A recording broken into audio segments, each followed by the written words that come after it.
हम पढ़ रहे हैं स्वर्णकारकः से उसी प्रथम भाग का द्वितीय पाठ है।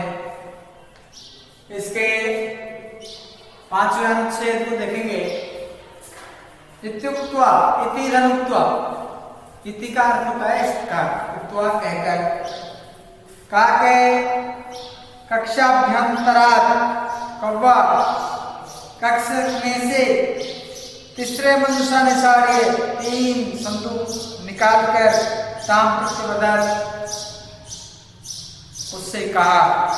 किससे कहा? बालिका से। बालिके, हे बालिका, यथेच्छम यथा निच्छम, यथा इच्छा अतिक्रम्य, इच्छा के अनुसार, अव्ययभाव समास है यहाँ पर। एकाम मनुष्याम ग्रहण, एक संदूक को प्राप्त करो। इस प्रकार कहकर कवि ने अपने कक्ष से 3 संदूक निकाली। 3 संदूकों को निकालकर बालिका से कहा कि बालिके, तुम अपनी इच्छा अनुसार एक संदूक को ग्रहण करो।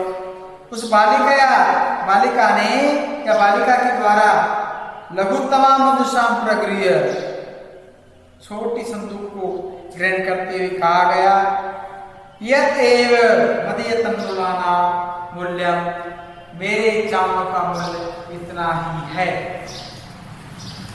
यहाँ पर देखिए कहीं भी लोभ नहीं है, त्याग है।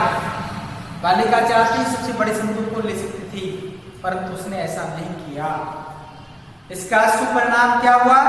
घर आकर गृह आगत्य तया संतुष्टा, घर आकर उसने जैसे ही संदूक को खोला, तस्याम महाहानि हीरकाणि, उसमें बहुमूल्य हीरे देखकर विरुद्ध सा प्रहर्षिता, वह प्रसन्न हुई और तद्दिनात् उसी दिन से धनिका से जाता धनवती हो गई। तस्मिन्नेव ग्रामे एका प्रावृद्धा वृद्धा निवसन्। अब यहाँ पर देखिए आगे, अब से पहले हुई थी त्याग की बात, अब आ रहा है लोभ का दुष्परिणाम। तो उसी गांव में, तस्मिन्नेव ग्रामे, उसी गांव में एका प्रावृद्धा वृद्धा निवसन्, एक दूसरी लोभी वृद्ध औरत रहती थी। तस्यापि एका पुत्री आसीत्, उसकी भी एक पुत्री थी। ईर्ष्या, किससे किया इसने? सद्भावना से नहीं, दुर्भावना से, ईर्ष्या से। सातस स्वर्णकारक से रहस्य में ज्ञात होती, उसने उस सुनहरे कपड़े के रहस्य को जान लिया। अभिज्ञान करते ज्ञान प्राप्त कर लिया, उसने जान लिया। कथोत प्रत्यय का प्रयोग किया, अभी उपसर्ग है, ज्ञान धातु और कथोत प्रत्यय का प्रयोग है। सूर्यातपे चंद्रमा निक्षिप्य, सूर्य की धूप में चांदों को रखकर, तयापि स्वच्छता रक्षा नियुक्ता, उसने भी अपनी पुत्री को उन चावलों की रक्षा के लिए नियुक्त कर दिया। तथैव, वैसे ही सुनहला कौवा उन चावलों को खाते हुए, और जैसे उस बालिका ने उसे रोका, तामपि, उसको भी तत्र एक आकार्य वहीं पर बुलाया जहां पर पहले उस त्यागशील बालिका को बुलाया था। प्रातः तत्र गत्वा सा काकं निर्हर्षयन्ती प्रावोचत्, प्रातःकाल वहां जाकर उसने कव्वे को फटकारते हुए कहा, भो नीच काकः, अरे नीच कव्वे, अहम आगता, मैं आ गई हूँ। मह्यम तन्नुर्मूल्यं प्रयच्छ, मेरे चावल का मूल्य प्रदान करो, या मुझे चावल का मूल्य दो। काकः ब्रवी, कौवा बोला, अहम त्वत्कृते सोपानम उतारयामि, मैं तुम्हारे लिए सीढ़ी उतारता हूँ। और ऐसे कहकर उससे पूछा बालिका से कि चांदी की, सोने की, अथवा चांदी की अथवा तांबे की, इनमें से तत्कथ है, इसलिए कहो। स्वर्णमयम रजतमयम ताम्रमयम वा, सोने की सीढ़ी उतारो, चांदी की उतारो तो तांबे की।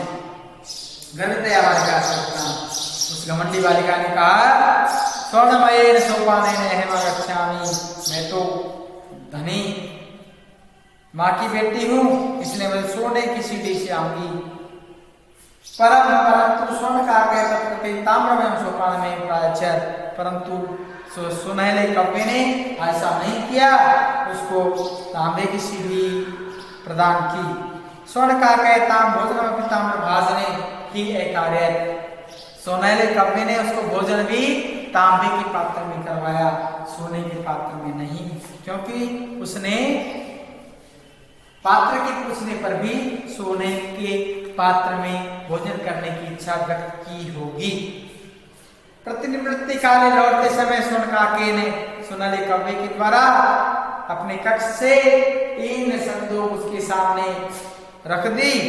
लोभाविष्टा सा प्रयत्न मंजुषाम गृहपति, लोभ के वशीभूत उस बालिका ने, लोभी उस बालिका ने सबसे बड़े संदूक को प्राप्त किया।